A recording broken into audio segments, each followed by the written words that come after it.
గారు ఉండండి ఒక్క నిమిషం. ఆయన ఏదో ప్రశ్న అడుగుతున్నారు, మీరు సమాధానం చెప్పండి. మీరు అధికారంలో ఉన్నారు కదా, మరి మీకు బాధ్యత ఉంటది, అడిగే ప్రశ్న సమాధానం చెప్పాలి, మరి తప్పదు.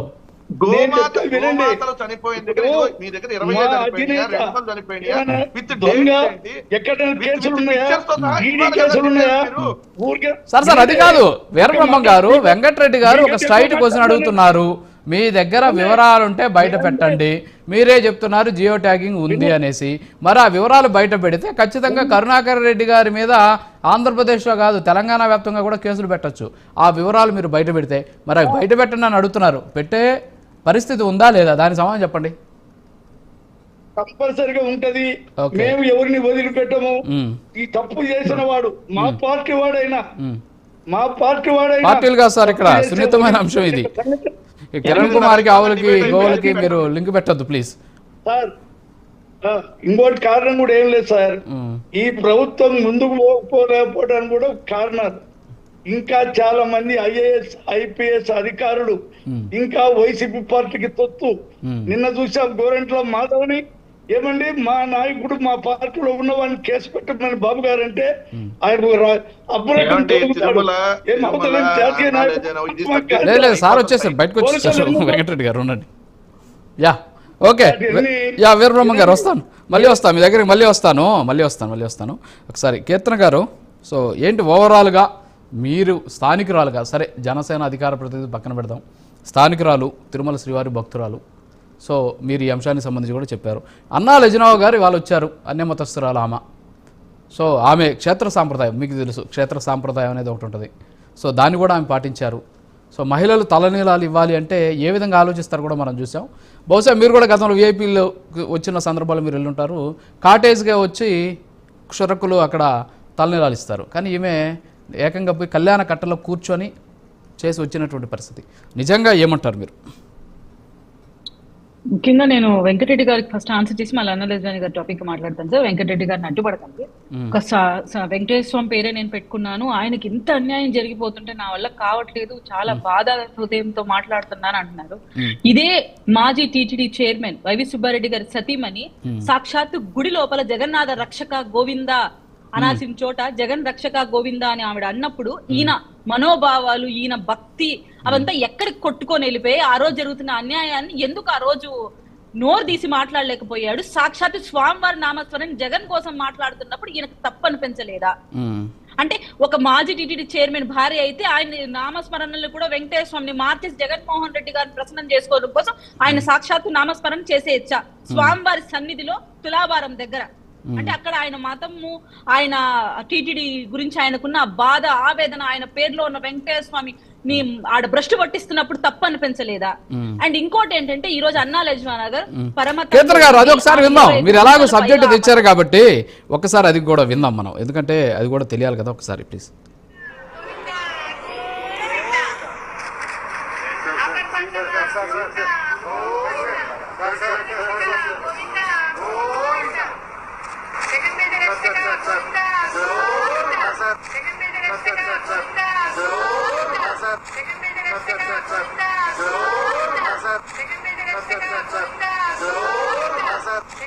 జగన్ రెడ్డి రక్షక గోవిందా గోవిందంట, జగన్ రక్షక కాదు మీరు చెప్పింది. సో ఆమె తప్పుగా కూడా, అంటే పొరపాటున అన్నారని కూడా అనుకోలేము దాన్ని, ఎందుకంటే విన్నాం కాబట్టి. యా చెప్పండి కీర్తన్ గారు, అల్లా లెజనావ్ గారి గురించి. అంటే అది జగన్ రెడ్డి రక్షక గోవింద అని స్వామివారి నామస్మరణనే మార్చేసేసి సాక్షాత్ స్వామివారి సన్నిధిలో మాట్లాడితే వెంకటరెడ్డి గారి మనోభావాలు, ఆయన పేరు పైన ఉన్న వెంకటేశ్వర స్వామి మీద ఆయనకున్న భక్తి ఆ రోజు కనిపించలేదు.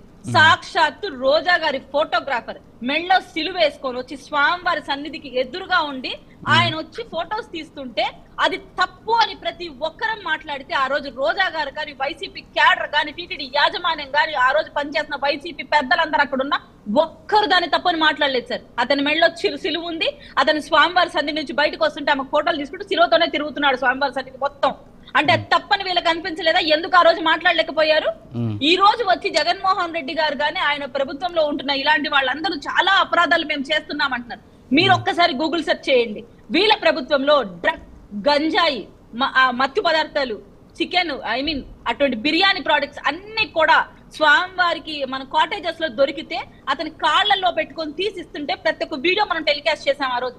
ఒక్కటన్నా మా ప్రభుత్వంలో తప్పు జరిగింది అని జగన్మోహన్ రెడ్డి గారి హయాంలో జరిగిన తప్పులు ఎండగట్టి చూపించారా? అన్యమత ప్రచారం జరుగుతుంది. ఎన్నిసార్లు మీరు వాపోయాం సార్ గరుడ విగ్రహం దగ్గర. బైబిల్ చదివిస్తున్నారు, దారి పొడుగునా సిలువలతో ప్రచారం జరుగుతోంది. ఎన్నిసార్లు వాపోయి ఉంటాను నేను కానీ మీరు కానీ. ఏ రోజన్నా కనీసం మన మాటల్ని ధర్మారెడ్డి గారు తీసుకున్నారా? ఆ రోజంతా రాని తప్పు ఈ రోజు గో సంరక్షణ విషయంలో టీటీడీ అలాంటి చెయ్యదు. పక్కాగా టీటీడీ ప్రణాళిక ఉంటుంది. ఒకవేళ తప్పులు జరిగి ఉంటే మేము ఖచ్చితంగా శిక్షలు అనుభవించడం సిద్ధంగా ఉన్నాము అని మేము ఇప్పటికి కూడా మాట్లాడుతూ ఆన్సరబుల్ గా ఉన్నాం. కానీ వెంకటరెడ్డి గారు ఆపాదించే మాట్లాడుతున్నారు. ఇన్ని మాట్లాడే వెంకటరెడ్డి గారికి హిందూ ధర్మాన్ని పాటిస్తున్నప్పుడు డిక్లరేషన్ ఫామ్ ఇవ్వడానికి జగన్మోహన్ రెడ్డి గారికి వచ్చిన బాధ ఏంటి? ఈ రోజు పవన్ కళ్యాణ్ గారు సతీమ అన్నా లజ్వారా గారు ఈ రోజు డిక్లరేషన్ ఫామ్ ఇచ్చి మన టీటీడీ ఏదైతే కట్టుబాట్లు వాటికి అన్నిటికీ అనుగుణంగా ఆమె ఈ రోజు మన సాంప్రదాయాన్ని తన భర్త గౌరవాన్ని కాపాడుతున్నారు. ఈ రోజు కాదు అంటే ఎలా ఉంటుందంటే వీళ్ళు ఎటు పోయినా తిప్పి మళ్ళీ జగన్ గారి దగ్గరికే రావాలి. జగన్మోహన్ రెడ్డి గారి డిక్లరేషన్ గురించి మాట్లాడితే ఒక్క నిమిషం, మీరు ఇందాక వినిపించారు కదా ఏదైతే అలా జగన్ రెడ్డి రక్షక గోవింద అన్నారని, ఇట్లాంటి ఎడిటింగ్ వీడియోలు 5 నిమిషాల్లో నేను కూడా సంపాదించి పెట్టగలను. అలాంటి మాటలు వద్దు ప్లీజ్. లేదు వెంకటరెడ్డి గారు అది ఓకే, తప్పైపోయింది అని తప్పైపోయిందని మాట్లాడాలి కానీ ఎడిటింగ్ వీడియో అనొద్దు ప్లీజ్. చంద్రబాబు నాయుడు గారు అమ్మ అంటే నీ అమ్మ అన్నాడు అన్న వీడియోలు కూడా 5 నిమిషాలు ఎడిట్ చేసి వస్తాయి. ఎడిటింగ్ వీడియోలు తీసుకొని వచ్చి వైసీపీ ఏదో బ్లేమ్ చేద్దామని. ఎడిటింగ్ వీడియోలు కాదు సార్, అప్పుడు ఆమె కూడా మాట్లాడారు జగన్నాథ రక్షక అనబోయి ఇలా అన్నానని చెప్పారు. అది ఎడిటింగ్ వీడియో కాదు వెంకటరెడ్డి గారు. సార్ వైవి సుబ్బారెడ్డి గారు సత్యమని వాళ్ళ హిందూ భక్తి గురించి మీరు ఎవరో కూడా సర్టిఫికేట్లు ఇవ్వాల్సిన అవసరం లేదు. ఆ రాష్ట్ర ప్రజానికానికి మొత్తం సర్టిఫికేట్లు కాదు జరిగిందని చెప్పాం అంతే. సర్టిఫికేట్లు సంతకాలు లేవు. మీ ధర్మారెడ్డి గారు ఇచ్చారు ఆంజనేయ స్వామి బర్త్ సర్టిఫికేట్ ఇచ్చాడు కొండ మీద. మీ ధర్మారెడ్డి గారు ఆంజనేయ స్వామి బర్త్ సర్టిఫికేట్ ఇచ్చారు ఏడా పుట్టాడు అని చెప్పేసి. అది ఎంత పెద్ద రాద్ధాంతం చేశారు చూసారు కానీ సర్టిఫికేట్లు కాదు సార్ ఇక్కడ. సరే ఓకే సార్, అడ్డు కాదండి. సరే అన్నా లెజనవ్ గారు పాటించినటువంటి పరిస్థితిని సిచ్యువేషన్ ని మీరు స్వాగతిస్తారా లేదా వెంకటరెడ్డి గారు? చెప్పి తర్వాత మీరు మాట్లాడండి. నేను చెప్తాను. అన్నా లెజనవ్ గారు ఫస్ట్ టైం కొండ మీదకి వెళ్ళాల, ఫస్ట్ టైము తిరుమల కొండ మీదకి ఆమె వెళ్ళాల. నాకు తెలిసి ఇది 8 సార్లు 9 సార్లు తిరుమలలో విత్ పవన్ కళ్యాణ్ గారితో వెళ్ళారు ఆమె. ఏది పవన్ కళ్యాణ్ ఎమ్మెల్యేగా కాకముందు కూడా పవన్ కళ్యాణ్ గారి భార్యగా ఆమె తిరుమల వెళ్ళారు. ఆ రోజు డిక్లరేషన్ ఇవ్వాలా వినండి. ఈ రోజు డిక్లరేషన్ ఇచ్చారు. వినండి, ఎవరైనా మొట్టమొదటిసారి వెళ్ళినప్పుడు అన్యమతస్తురాలు డిక్లరేషన్ ఇవ్వాలి, అన్యమతస్తులు డిక్లరేషన్ ఇవ్వాలని నిన్న నుంచి నీతులు వల్లిస్తున్న అందరికీ చెబుతున్నా. జగన్మోహన్ రెడ్డి గారు ఫస్ట్ టైం వెళ్ళినప్పుడు ఏమైనా అడగల. జగన్మోహన్ రెడ్డి గారు 10వ 11వ వెళ్తే నువ్వు డిక్లరేషన్ ఎందుకు ఇవ్వాలని అడుగుతున్నారు. జగన్మోహన్ రెడ్డి గారు రాజశేఖర రెడ్డి గారు ముఖ్యమంత్రిగా ఉన్నప్పుడు వెళ్ళారు, రాజశేఖర రెడ్డి గారు ఎమ్మెల్యేగా ఉన్నప్పుడు తిరుమల వెళ్ళారు.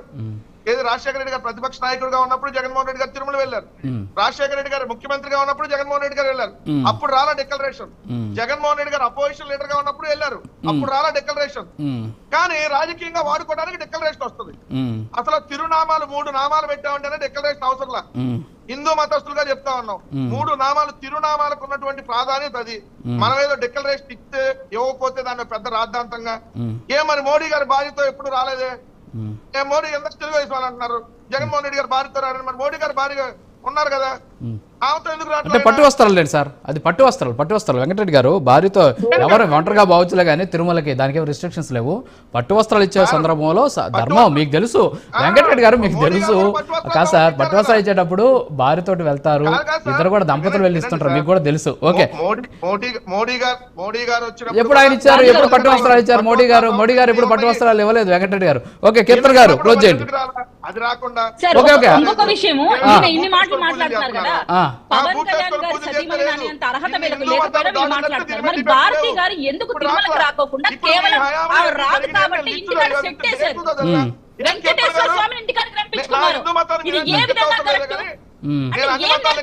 సమాజానికి గౌరవం ఉందా?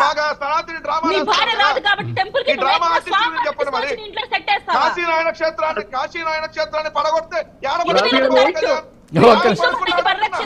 సార్ కాశీనాయక క్షేత్రం మళ్ళీ వేరే సబ్జెక్టు, దానికి మొన్న నేను క్లారిటీ ఇచ్చా క్లియర్ కట్ గా. కాశీనారాయణ క్షేత్రం ఇవన్నీ కూడా కాశీనారాయణ క్షేత్రాన్ని సార్ వాటన్నిటికీ మనం క్లియర్ కట్గా పవన్ ఇచ్చాము. కళ్యాణ్ ఇప్పుడు వెళ్ళి చూడండి కాశీనారాయణ క్షేత్రం ఎలా అయింది. దానికి సంబంధించి జనవరి 2024లోనే మీ ప్రభుత్వం హయాములోనే వాళ్ళకి ఎవిక్షన్ నోటీసులు ఇచ్చారు. అది వేరే సబ్జెక్టు, వాస్తవాలు అది గతంలో మనం డిస్కస్ కూడా చేసేసాం. ఒక్క నిమిషం క్లోజ్ చేద్దాం. మన మస్తాన్ రావు గారు ఏదో మాట్లాడతారట. ఒకసారి సార్ మస్తాన్ రావు గారు ఏదో మాట్లాడతారు. యా ఒక్క నిమిషం సార్, మస్తాన్ రావు గారు మాట్లాడారు. మీట్లో ఉందండి మస్తాన్ రావు గారు. తిరునామాలు పెట్టుకుంటే డిక్లరేషన్ అవసరం లేదని వైఎస్ఆర్సీపీ విధానమా? అటువంటిప్పుడు సుబ్బారెడ్డి గారికో కరుణాకర్ రెడ్డి గారికో చెప్పేసేసి డిక్లరేషన్ తీసేసి నామాలు పెట్టుకుంటే సరిపోయేది కదా. ఎందుకు ఆ విధంగా చేయలేకపోయారు? అది చేస్తూ పోయేది కదా. జర్నలిస్ట్ గారు అది నామాలు పెడితే చెప్పకూడదు కదా. తప్పది. అట్లా కాదు సార్, నేనేంటంటే నామాలు పెట్టుకుంటే విషయాన్ని ఆమోదించుకుంటే సరిపోయేది కదా. సమాధానం చెప్పండి, దమ్ముంటే చెప్పండి, లేదా నోరు మూసుకొని కూర్చోండి. ప్లీజ్ అయ్యొద్దండి. వెంకటరెడ్డి గారు లైవ్ లో మాట్లాడేటప్పుడు పద్ధతి నేర్చుకోండి.